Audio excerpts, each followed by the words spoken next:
Happy Easter na tong tanan. Alleluia, alleluia. Nabanhaw ang atong Ginoo. Pitsa 8 nining bulan sa Abril 2026 o ikatulo ka adlaw human sa pagkabanhaw sa atong Ginoo. Akong timbaya sa mga mag-uuma ug mga mananagat.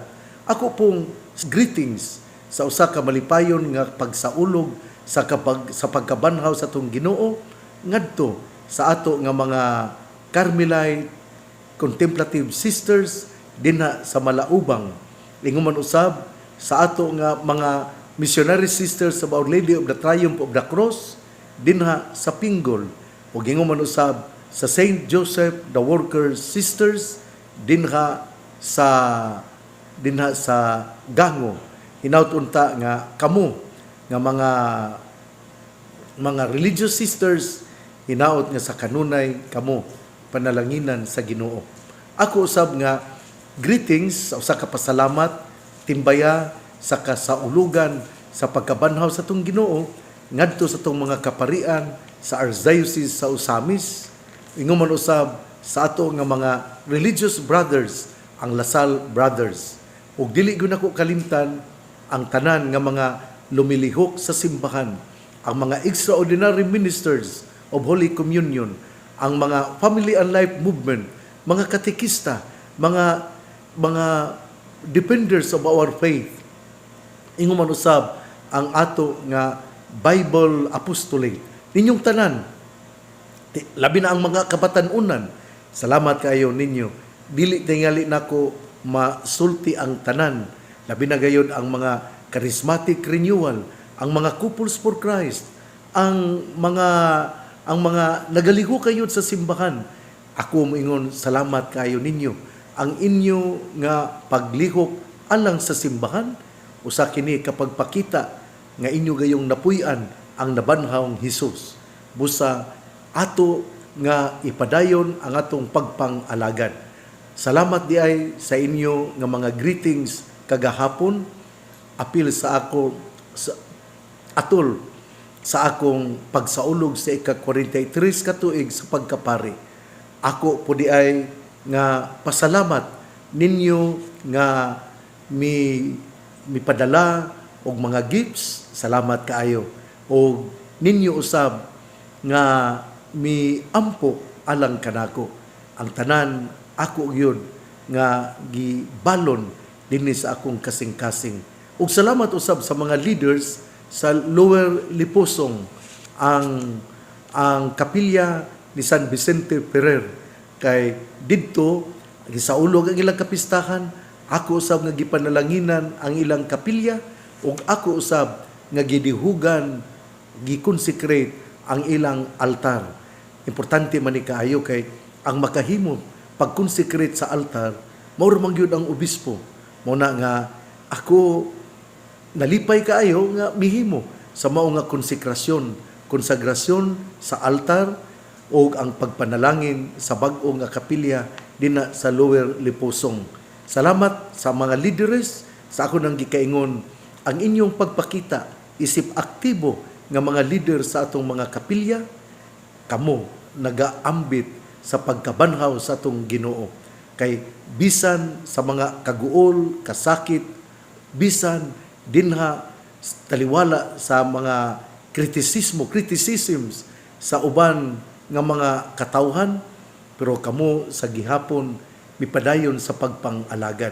Sama kini ang mga criticisms, ang mga pangdaot, sama ra sab kini sa mga pasyon, sa mga bunal nga mihangpak sa tong Ginoo sa diha niadtong adlaw nga Biyernes Santo nga siya gipanamastamasan sa mga Hudiyo nga mga wala magtan-aw nga unsa diay ang nadangatan sa atong Ginoo. Busa mga leaders nagantos ikaw padayon nga mihimo sa imong obligasyon, pagpakita kini nga ikaw nakaambit sa pagkabanhaw sa atong Ginoo ug wala nimo panumbalinga ang mga kaguol kalisod, ang mga kasakit nga imong nahiaguman kay ikaw gahimo sa imo nga obligasyon, responsibilidad isip leader sa maong kapilya.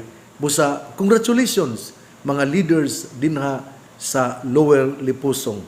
Ang atong ebanghelyo karon nining adlawng Miyerkules, Abril 8, atong kutloon sumala sa ebanghelyo ni San Lucas.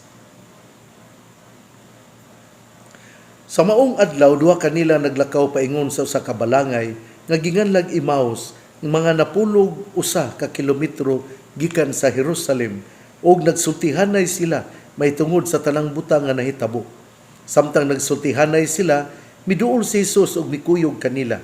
Nakita nila siya, apan wala sila makaila kaniya.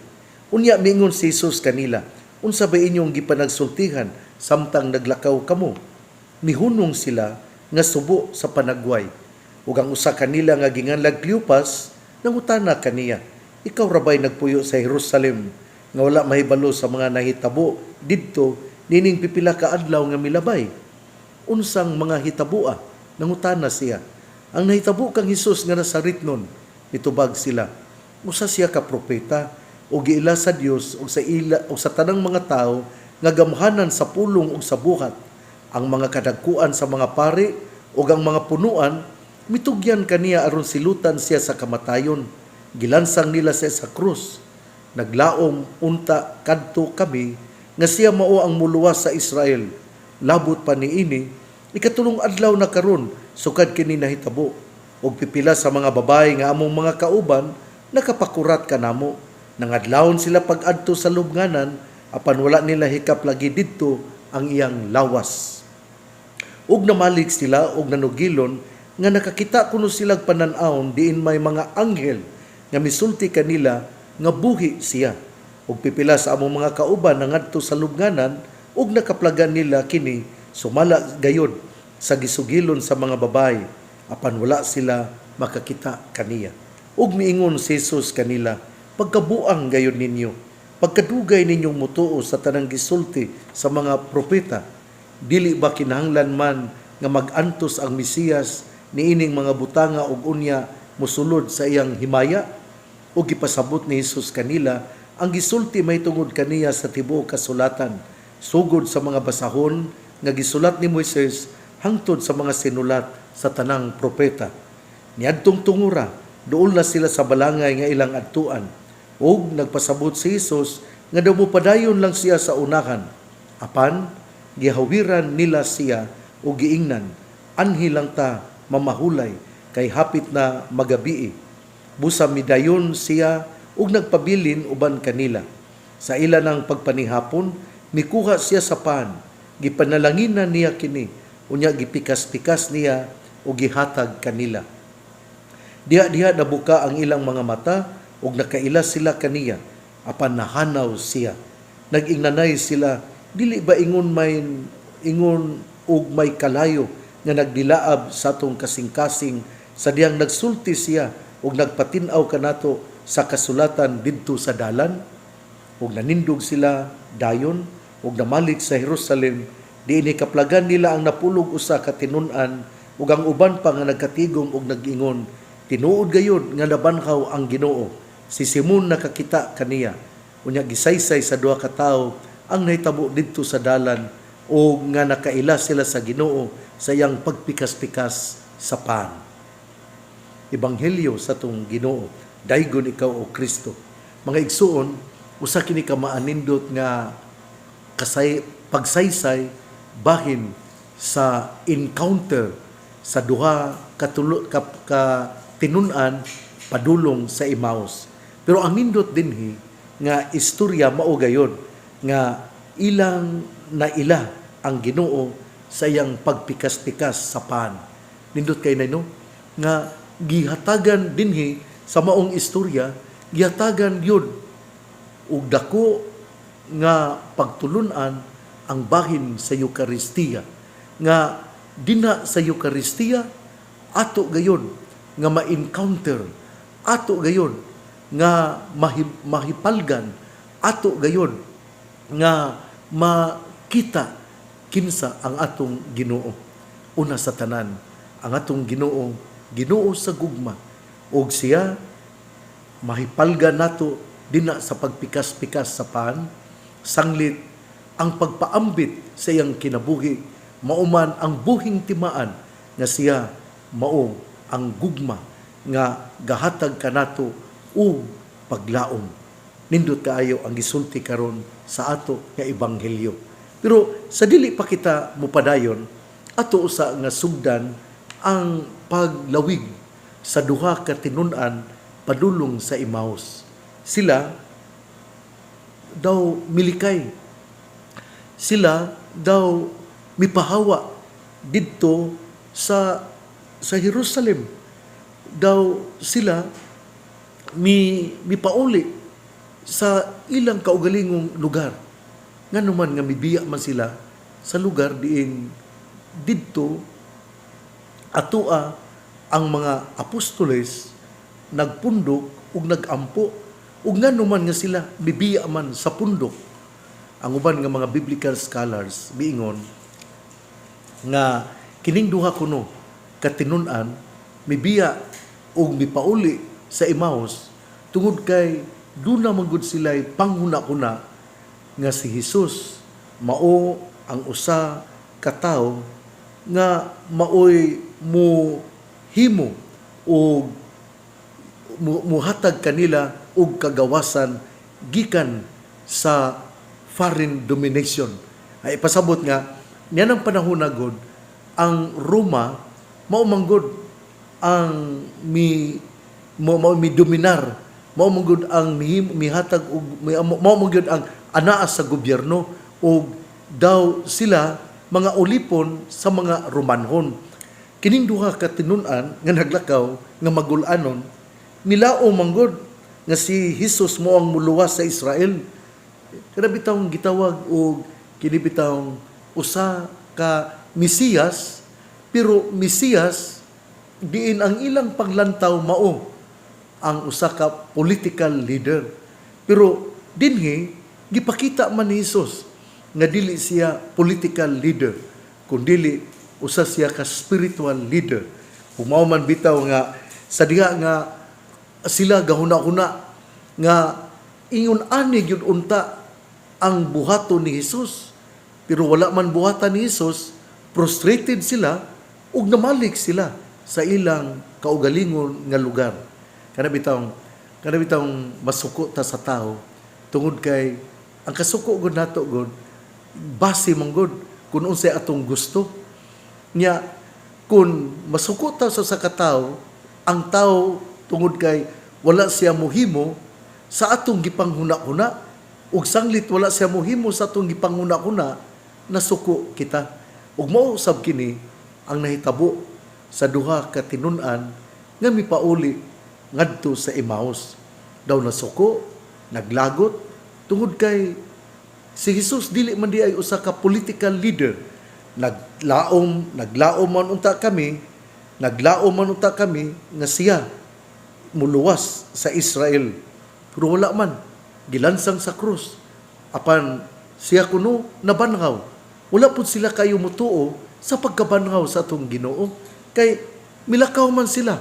Gani mingon man sila nga dunay nakapakurat kanamo nga mensahe nga sa kadlawon ni adto sa lubnganan ang among mga kauban nga mga babae o sa ilang pagbalik nanugilon sila nga nakakita sila panan-awon nga miingon ang duha ka anghel nga nabuhi daw siya, nabanhaw daw siya. Dinhi atong makita nga ang kining duha ka tinun-an wala gayud hingpit nga mituo sa pagkabanhaw sa atong Ginoo. Muna ang atong Ginoo unsay gisulti, pagkabuang gayud ninyo, pagkadugay ninyong mutuo sa tanang gisulti sa mga propeta. Wala man gyud nila dawata ang kinatibuk-an nga mensahe sa mga propeta. Wala man gyud nila dawata, wala man mutidlom silang panguna-una nga si Jesus matuod nga Dios ug matuod nga tao ug iyang bungkagon, iyang lupigon,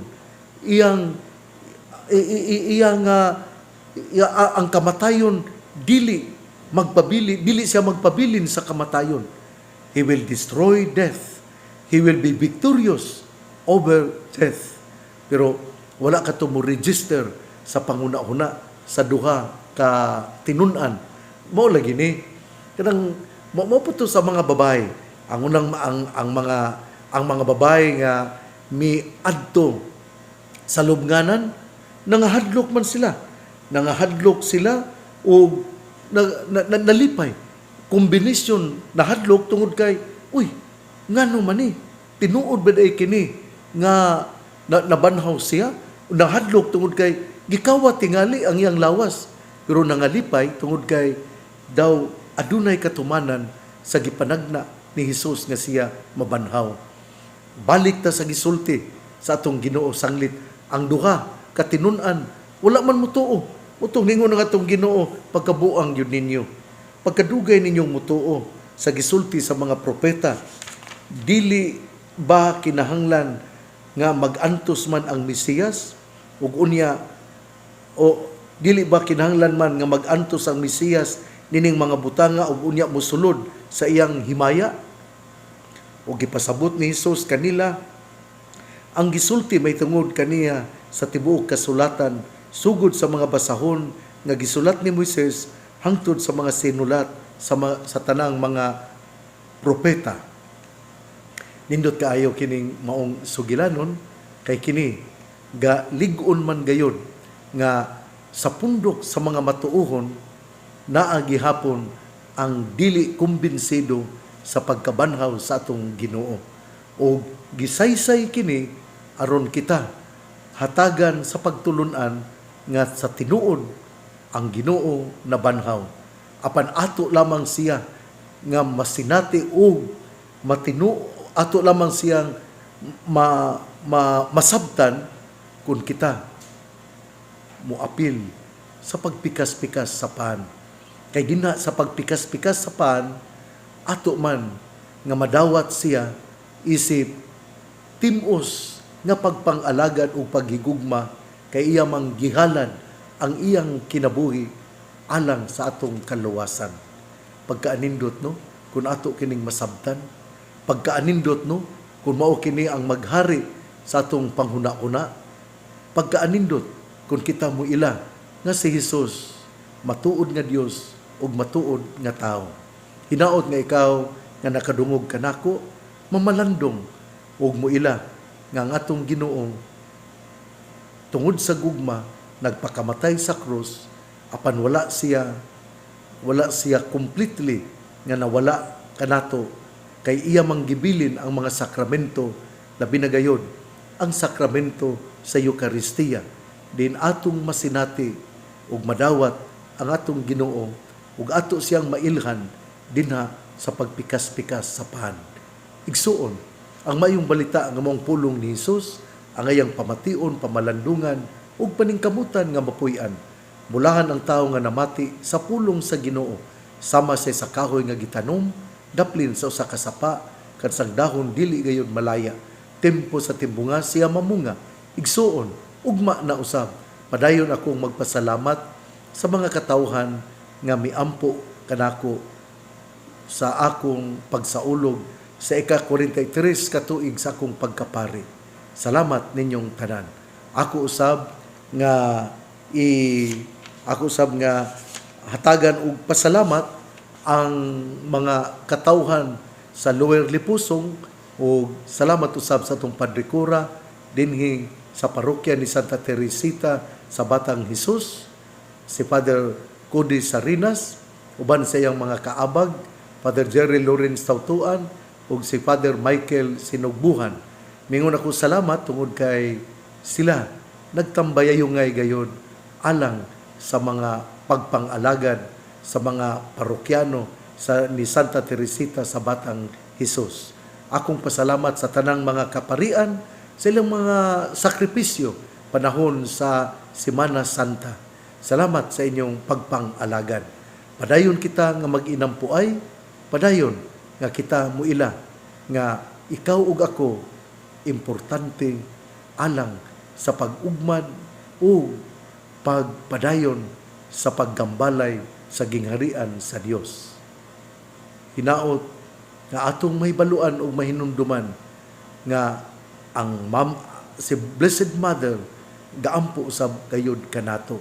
Busa akong hangyoon ang kadtong ana sa kabukiran, kanang anaa sa mga kasikbit nato nga mga probinsya nga moduaw mo ari sa Kuta Shrine, mudagkot o ato nga isulti sa Mahal nga Birhen Maria nga ang ato nga mga kalipay ug kaguol ato sab nga ihalad ngadto sa Ginoo pinaagi sa pangaliya sa Mahal nga Birhen Maria ang ato nga mga kalisod o mga intensyon hinaot nga to kining mainumduman. Ang pangaliya sa Mahal nga Birhen Maria nga gisangpit sa mga misamisnon nga birhen sa kuta, ang Ginoo magapanalangin kanatong tanan. Sa ngalan samahan sa Anak ug sa Espiritu Santo. Amen. Sa dili pa ko motapos, ako diay nga ipahibalo kaninyo nga atol sa atong pagsaulog sa ika-75 ka tuig nga pagkalokal nga simbahan, ato diay nga giayo ang ato nga Kuta Shrine. Busak pasalamat kita sa Ginoo nining maong kahigayunan ngano man gyud nga ang kuta man ang atong giayo tungod kay ang birhen sa kuta mao man ang gidala ni Father Jose Ducos ug pinaagi usab sa atong debosyon sa Mahal nga Birhen Maria. Kita nahimo nga mga mainiton nga mga magsisibya sa pagkabanhaw sa atong Ginoo. Una nga atong gi-renovate ang Kuta Shrine, ato pong butangan sa bust sa tunga nga lawas kining upper portion bust ni Father Jose Ducos o atol kini sa kasaulugan sa ika-75 ka tuig nga pagka-lokal nga simbahan sa Osamis. Ingon usab karong July 3 to 10 mao ang plenary assembly sa mga Catholic Bishops Conference of the Philippines sa mga kaobispuhan sa tibuok Pilipinas. Mga 90 hangtod sa usa ka gatos ka mga obispo ang muanhi dinhi sa Archdiocese sa Osamis. Usa kini katalagsaon nga panghitabo ako kining gidawat sanglit gasaulog man kita sa usa ka sa gikan sa Enero 27, 2026 hangtod sa Enero 27, 2027 usa ka tuig nga pagsaulog pasalamat sa mga butang nga nahitabo dinhi sa Archdiocese sa Osamis. Ika-75 ka tuig na nato ug busa mapasalamaton kita nga miabot nining maong yugto ika-75 nga pagkalokal nga simbahan dinhi sa Northern Mindanao. Salamat kaayo, salamat sa Ginoo, salamat ni Mama Mary, salamat sa tanang mga santos, salamat usab sa atong mga kanhiay nga mga leaders gikan sa mga kapilya leaders hangtod naman sa ato nga simbahan, ang mga kaparian o ang mga kaobispuhan. Sila si Archbishop Patrick Cronin, si Bishop Jesus Barilla o si Archbishop Jesus Dosado. Sila ang miatiman sa katawhan sa Misamis Occidental. Busa salamat kayo ninyo mga obispo. Salamat usab dili nako tingali ma-mention ang mga pangalan sa mga leaders sa mga kapilya. Pero ako sayod nga inyong mga pangalan nahapatik sa kasing-kasing sa atong Ginoo. Ang inyong banay panalanginan, ang inyong banay makadawat sa grasya nga ilang gikinahanglan tungod sa inyong mga sakripisyo nga gihimo. Ako diay isulti kaninyo nga atong ipadayon ang pag-ampo sa atong mga kaparian. Ako sayod nga dunay duha ka mga tao nga mihimo o mga complaints bahin sa duha ka pari, pero dili nako ikasulti kinsa sila. Pero ako kining isulti nga akong nabasa ang inyong gipadala. Pero tungod kay anonymous man, dili pud ako lang silang pahibawon bahin ani, wa man ko kay balo kinsa ang nagpadala. Pero ang akong hangyo mao ngatong iyampo ngatong mga kaparian kay sila gaalagad alang sa atong espiritual nga kinabuhi. Padayon kitang mag-inampuay. Padayon kita nga moingon, Ginoo, pasaylua ako. Ginoo, hatagi kami kalinaw. Ginoo, dad-a kami sa imong gingharian. Padayon kita nga mag-inampuay alang sa kalinaw sa ato nga nasod. Padayon kita nga dili muhunong na ang gubat tali sa Amerika o Iran o Amerika nga giubanan usab sa Israel, muhunong na ang gubat batok tali sa Russia ug sa Ukraine. Importante kayo ang kalinaw kay kita nakasinati sa maong krisis ug tungod niini ang mga palaliton mahal na kaayo ug atong iampo nga mo matapos na kining maong krus nga ato nga gisaguban. God bless, mabuhay tayong lahat.